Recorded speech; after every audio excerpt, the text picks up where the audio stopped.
అరుణాం కరుణాతరంగితాక్షీం ధృతపాశాంకుశపుష్పబాణచాపాం అణిమాదిభిరావృతాం మయూఖైః గురురిత్యేవ విభావయే భవానీ. గ్రహముల యొక్క ప్రభావాలను మనం తెలుసుకోవడం, వాటికి నివారణలు చేసుకోవడం, ఈ నివారణ చర్యల వలననే భారతదేశంలో మనకు జ్యోతిషం యొక్క వినియోగం బాగా పెరిగింది. తద్వారా మనకు మహాత్ములు ఎంతమందో జన్మించడానికి కారణమైంది, దోషాలను అధిగమించడానికి కారణమైంది. ఆ విధంగా మన నివారణ చర్యలను ఆచరణలో పెట్టి సత్ఫలితాలను పొందిన వారు తమ అనుభవాలను కింద కామెంట్లలో రాస్తే కొత్త వారికి కూడా ఆ పరిహార క్రియలపై ఉండే అభిమానం పెరుగుతుంది, వినియోగించుకోగలుగుతారు.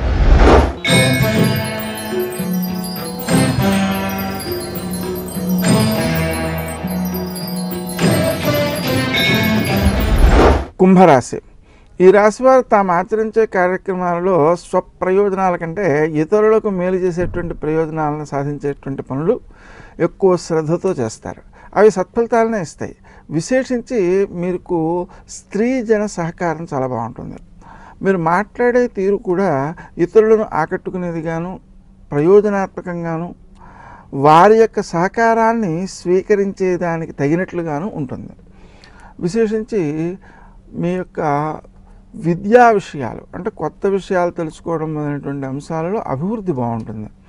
ముఖ్యంగా విద్యార్థులు నూతన విషయాలన్నింటినో స్వీకరించగలుగుతారు, గ్రహించగలుగుతారు. కానీ వాటిని స్థిరంగా మనసులో పెట్టుకోగలగడానికి, గుర్తుపెట్టుకోగలగడానికి శ్రీ హయగ్రీవాయ నమః అనే మంత్రాన్ని జపించడం మంచిది. అతి సామాన్యంగా కృషి చేస్తున్నటువంటి సందర్భాలలో అలసట వలన విసుగొచ్చే అవకాశాలు ఉన్నాయి. ఆ విసుగు కోపంగా ఇతరులపై ప్రకటించడం అనేటువంటిది తొందరపాటు వల్ల జరిగే అవకాశం ఉంది.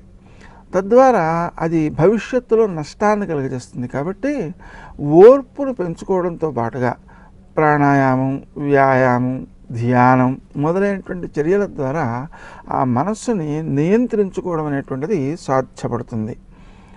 విశేషించి స్నేహ సంబంధాల కోసం మీ స్వప్రయోజనాలను కొంతవరకు త్యాగం చేసైనా సరే స్నేహాలను కాపాడుకుంటూ ఉంటారు.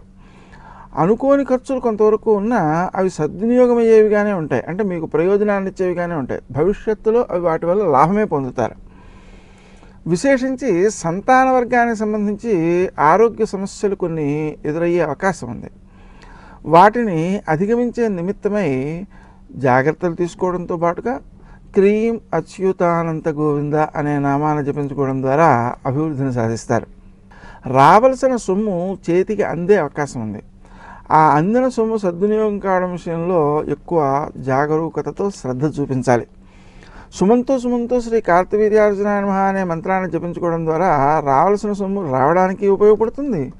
విశేషించి ఆ వచ్చినటువంటి సొమ్ము సద్వినియోగం కావడానికి, దానివలన మనం ఎక్కడైతే ఆ సొమ్మును వెచ్చించామో ఆ వెచ్చించిన చోట సొమ్ము వెచ్చించిన దానికంటే ఎక్కువ ప్రయోజనం సిద్ధించడానికి కూడా ఆ సమయం బాగానే ఉంటుంది. అందువలన రావాల్సిన సొమ్మును సద్వినియోగం చేసుకోవటం మంచిది.